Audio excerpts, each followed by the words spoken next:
I'm reaching out to you from the South Carolina Lowcountry to discuss 14 reasons why you might not want to move to Hilton Head Island in 2025. I'm Carl Kratz. And I'm Alyssa Arguelles. Let's go ahead and get to it. Okay. Yeah, Carl, I think at buyers looking into the east coast of United States are connected about hurricanes. So what do you have to say about that? First thing I'm going to say is my wife does not agree completely with what I'm going to tell you, and she does have a PhD, so I might not be right. That's my caveat. First thing I'm First thing I'm going to say is the Gulf Stream is between 80 and 100 miles off the coast. That's good because hurricanes are further out, bad if you want to go fishing. Hmm. And what typically happens is when the hurricanes hit the Gulf Stream, they tend to follow that warm water and just travel up the coast. They're less likely to get hit. Hmm. And we've also seen lately where they've come on the backside up through Florida on land, and that tends to dissipate the storms. The second part is that we're in what some people call Heaven's Nook. So if you look at the coastline, there's a little dip. So we're protected. Again, we're a little bit sheltered, so we're less likely to get hit. None of it's a guarantee, but we're a little bit better off. Absolutely. And thank you for that information, Carl. And well, how hot does it get in the summer? Well, what I will say is if anybody tells you it doesn't get hot, they're not telling you the truth because it does. Hmm. I would say typically, especially in July and August, it feels fairly oppressive. And it was always weird to me when I moved down here. I'd wake up and go outside in the morning and it was 80 degrees.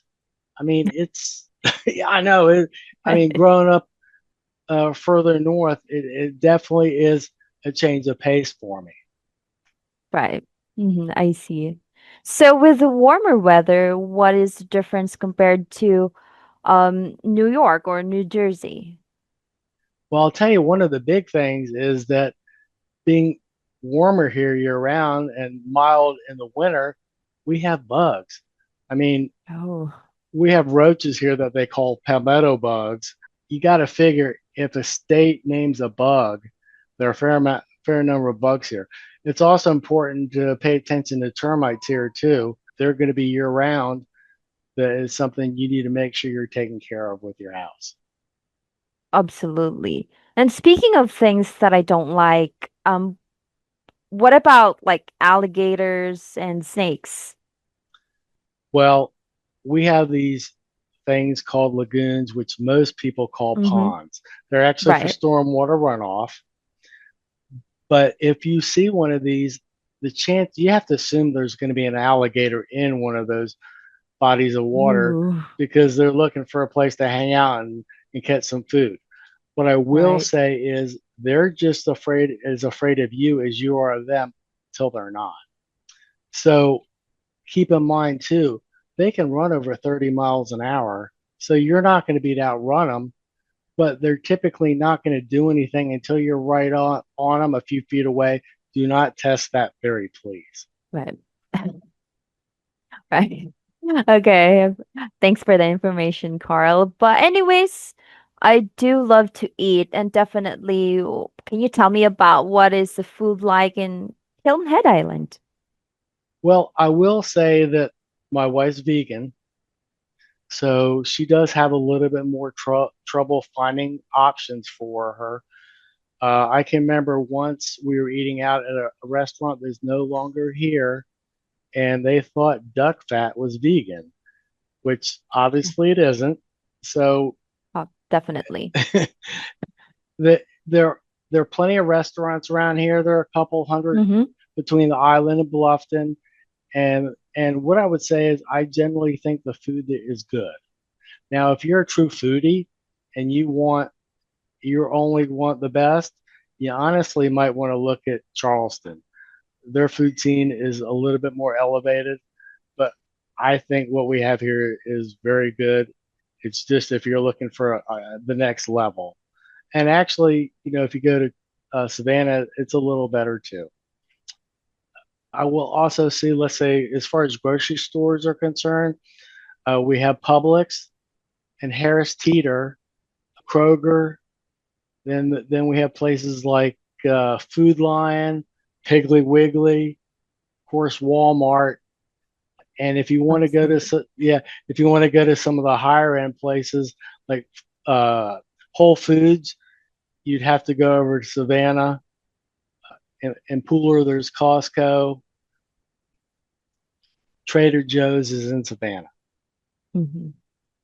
Right. Thank you for the information because food is life, right? That I think that's the most important Now, part I like to eat for too. the research. Yeah, exactly. So, can you tell me a little bit what are the neighborhoods like can you give me a example? Sure. Well, what I'll tell you is that most of the communities on Hilton Head are gated, and Right. each neighborhood has its own kind of vibe. So it's just whatever you're looking for. And really, what it comes down to, well, do you want to be to park your boat in your backyard? Are Mm-hmm. you looking for golf? Do you want private golf? You just want privacy, period. You want beach access. So it really depends on what you're looking for. And then you gravitate to the appropriate community that would work for you. Now, keep in mind, some of these communities, the fees could be $20,000 or more a year just for the HOA fees. Right. Thank you for the information about the neighborhood. Absolutely. And well, I've heard that people complain about traffic. So can you tell me more about the traffic situation? Well, I would say if you're coming from any large metropolitan area, you'll probably laugh at the traffic here.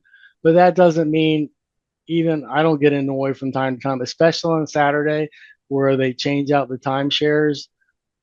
So then you typically have more of a traffic issue with the changeovers. There's only one way in and out, so that makes it harder. And we're actually in the process of getting a new bridge, and with only one Mhm. bridge, and they're fighting over between South Carolina DOT, the county, and the town. They're trying to work everything out. Hopefully they'll work it out before, and they don't lose any money that they would get. I actually voted to have it on the last referendum, but a lot of Mm-hmm. people didn't just because they didn't have a good track record of getting what they said they'd get done. And I don't blame people Right. voting against it. One other thing about getting around here I think is important. Most of the signs are blend in. So when you first move here, Mm-hmm. it's a little hard to find things because the signage isn't great. There's not a lot of neon or anything like that. It makes it pretty, but a little harder to find your way around until you get used to the area. Yeah. I think that's brilliant idea and hopefully they'll be able to do that. And well, what if um I have a family of kind of situation and what can you say about schools? Oh, one thing I forgot to mention before we talk about schools, just to give you an idea, typically you're about an hour away from Savannah. Mm-hmm. You're also an hour away from Savannah International Airport. So if you want to fly out to go abroad, Charleston's about 2.25 hours. Atlanta's 4.5 hours by car. Charlotte 4 hours, and finally Jacksonville 2.75 hours. So anyway, about schools, I will say that South Carolina is not known for schools, to be honest. Okay. And you can see I put up the greatschools.org report, and I'd recommend looking at that. And there are all sorts of places. If that's something that's important to you, you should do the research. And I will say that if you just go over the bridge, the school is important to you. The two high schools in Bluffton have much better scores. Right. Okay. Thank you for the information about the schools, cars. It's it's good help. And well, since that you mentioned about the traveling and the traffic, so I want to go ahead and discuss about, is it easy to get around Hilton Head without a car? You know, if you're on vacation here, especially there are a lot of places you could stay, you'd be fine. But if Mm-hmm. you're here every day, realistically, you're going to want a car to get around. So if you're Right. one of these people that has to have a real walkable place, they call Caligny Hilton Head's downtown. So there isn't even a downtown. Of course, you can walk on the beach, walk on the golf course, all those sort of things, but you're going to want to have a car. And if that's something that you don't want to deal with, it's going to be a problem for you. Correct. Mm-hmm, absolutely. So you have to consider Yeah, it's these kind important. of, yeah, a decision. Okay, of course. And know what is probably your favorite topic about house price? Of course, I like talking about houses because my wife hopes I get it all out here, so I won't bring it home. So I will tell you right now. Yesterday I looked, and the least expensive house that was a single family on the Hilton Head was 1,220 square feet with 3 bedrooms, 2 baths, and it's listed for 470,000. Now, if you look at the average price sold over the last 6 months, you're talking a little over 1.5 million. Mm-hmm. So, and honestly, when I did this 3 years ago, it was over 1.2. So prices have gone up a lot in the last 3 years. I will Crazy. say, as far as condos, the least expensive condo on the market right now is 179,000. That was for a one bedroom, like a studio. It's 600 square feet, and I want you to keep in mind the regime fees on Hilton Head are going to run Mm-hmm. typically between 500 and 1,200 a month. And one of the big bumps for that is because of the insurance prices going up. Mm-hmm. Absolutely. Absolutely.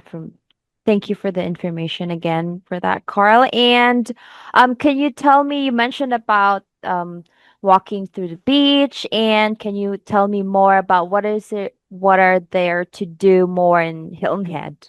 Well, what can you do? Well, of course, you can golf, you can play tennis, you can boat, fish.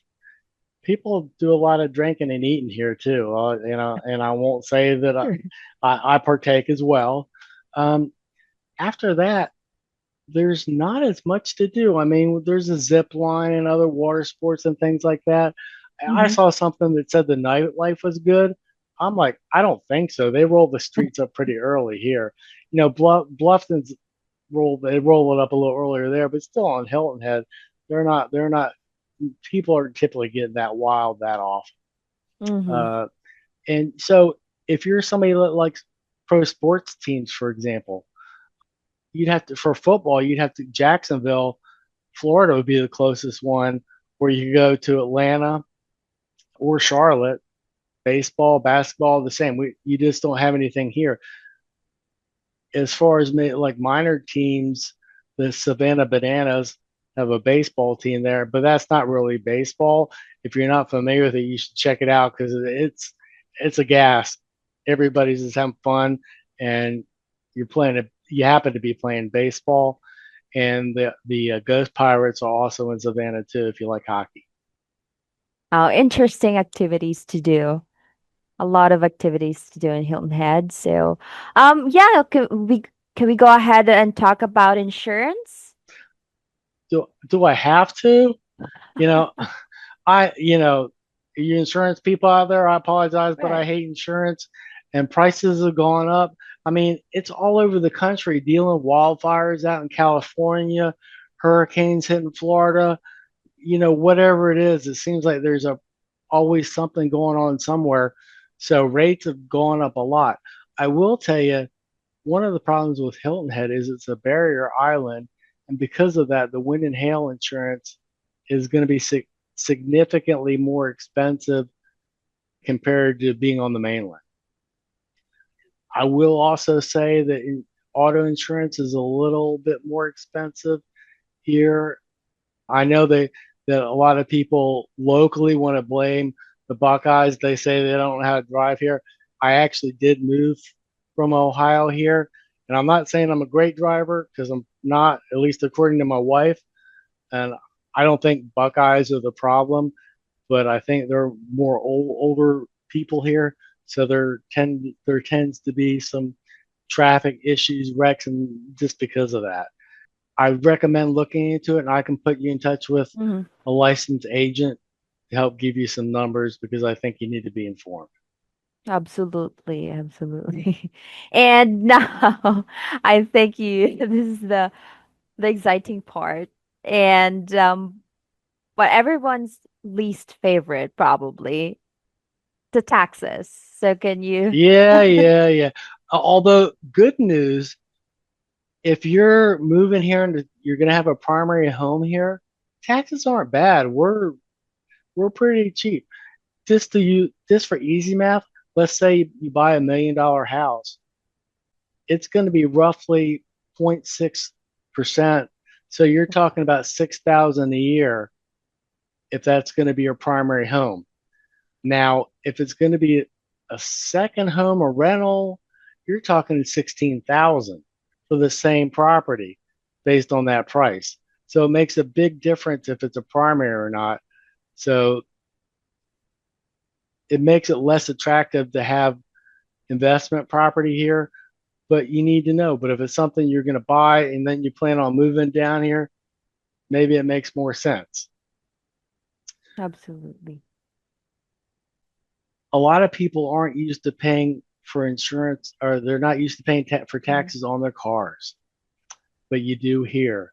Now, just to give you an idea, if you have a Mhm. $45,000 car, you're going to pay roughly $650 a year. So that'd be something you might not be expecting. Right. Uh, I as far, see. yeah, as far as the state, you automatically get a $3,000 deduction, and you also won't pay any taxes on retirement income up to 15,000, and military people that's up to 30,000. So you do get that benefit. I do think that we're a tax friendly state, but I always recommend talking to your CPA, or if you need one, I know a few that I could recommend that you talk to.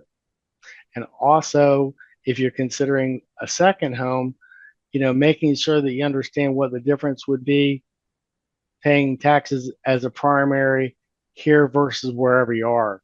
You just have to look at your net numbers and see what makes sense. Exactly. Thank you for the information about taxes, and we'll keep that in mind. And now we'll go ahead and what is the cost of living compared to the rest of the nation? Well, I was surprised pulling numbers now that the number that I came up with was only 4% higher than the Mhm. national average. So I'm thinking that's a deal. I mean, I'd gladly pay 4 more percent to live here than I won't mention any other places because I don't want to make anybody mad. But to me, it's a small amount to pay for what I consider a little slice of heaven. Yep, absolutely. So, what if someone's need a job and considering moving to South Carolina or not ready to retire completely? Well, if you just get a job just to keep busy, Hmm. that may not matter. But just be aware that if you're moving here, and let's say even a nurse, and let's say you're coming from New York or wherever, you're going to make less money here because the employers know that people want to move to the beach, so they don't pay as much. So just keep that in mind and make sure you understand, even though the cost of living is less, you need to make sure you understand what you're going to be making if work is an issue. Now, if you're retired or you have a portable job, then it doesn't matter. But you do need to understand what your net money is going to be. Absolutely. Alyssa, I appreciate you taking the time to talk with me about the South Carolina Lowcountry and Hilton Head. I love it here. One of the things that I really like compared to some of the other areas on the East Coast is that we don't have a bunch of high rises, let's say like Myrtle Beach or down in Florida. Here we have one building that's actually 10 stories, the Grand Ocean. Then after that, I want to say nothing more than 6 stories.